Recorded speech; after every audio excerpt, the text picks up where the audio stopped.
Good morning,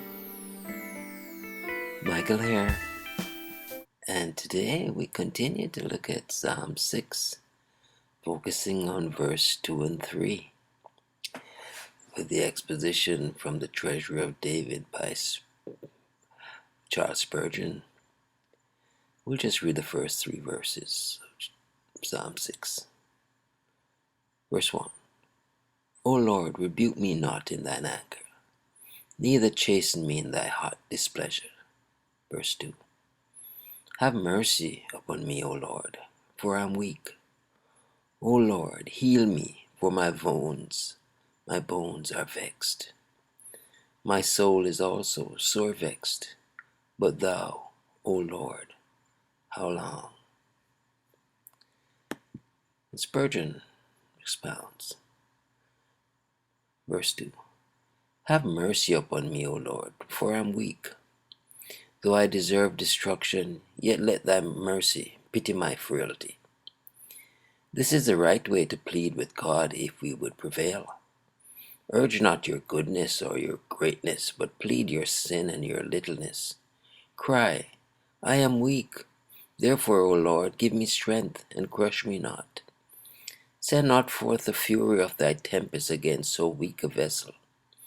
Temper the wind to the shorn lamb. Be tender and pitiful to a poor withering flower, and break it not from its stem.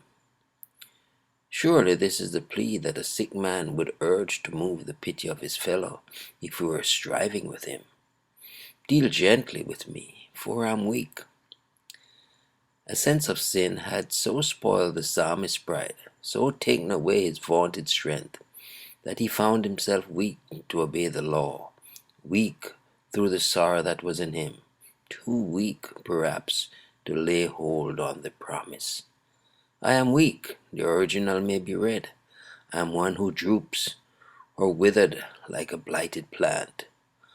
Ah, beloved, we know what this means, for we too have seen our glory stained and our beauty like a faded flower.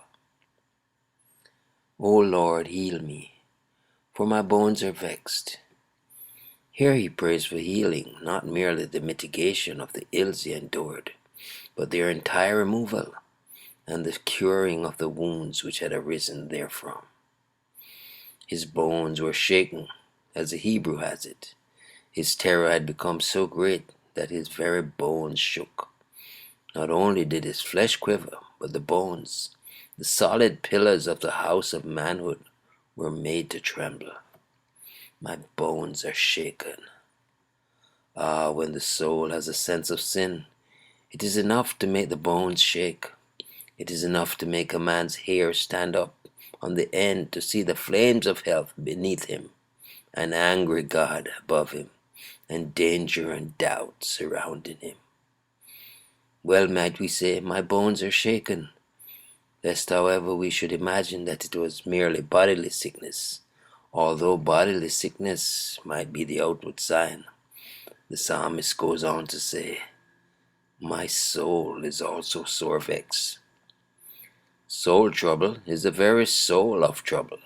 It matters not that the bones shake if the soul be firm, but when the soul itself is also sore, vexed, this is an agony indeed. But thou, O Lord, how long? This sentence ends abruptly, for words failed. The grief drowned the little comfort which dawned upon him. The psalmist had still, however, some hope, but that hope was only in his God. He therefore cries, O Lord, how long? The coming of Christ into the soul in his priestly robes of grace is the grand hope of the penitent soul, and indeed, in some form or other, Christ's appearance is and ever has been the hope of the saints. Calvin's favorite exclamation was Dominique escucho, O Lord, how long? Nor could his sharpest pains during a life of anguish force him any other words. Surely this is the cry of the saints under the altar. O Lord, how long? And this should be the cry of the saints waiting for the millennial glories. Why are his chariots so long in coming? Lord, how long? Those of us who have passed through conviction of sin knew what it was to count our minutes, hours, and our hours years, while mercy delayed its coming. We watch for the dawn of grace as they that watch for the morning. Earnestly did our anxious spirit ask, O Lord, how long?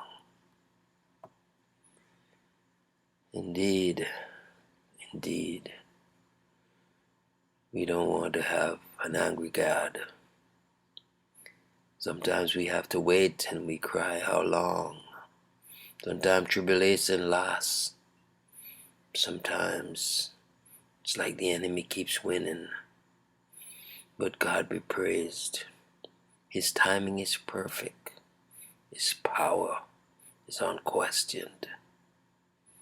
We thank you, God, for your Psalms, the penitent Psalms. Oh Lord, it's me. Oh Lord, it's me. Mercy, Lord. Well, trust you enjoyed the meditation. It's Michael here declaring, Jesus is Lord.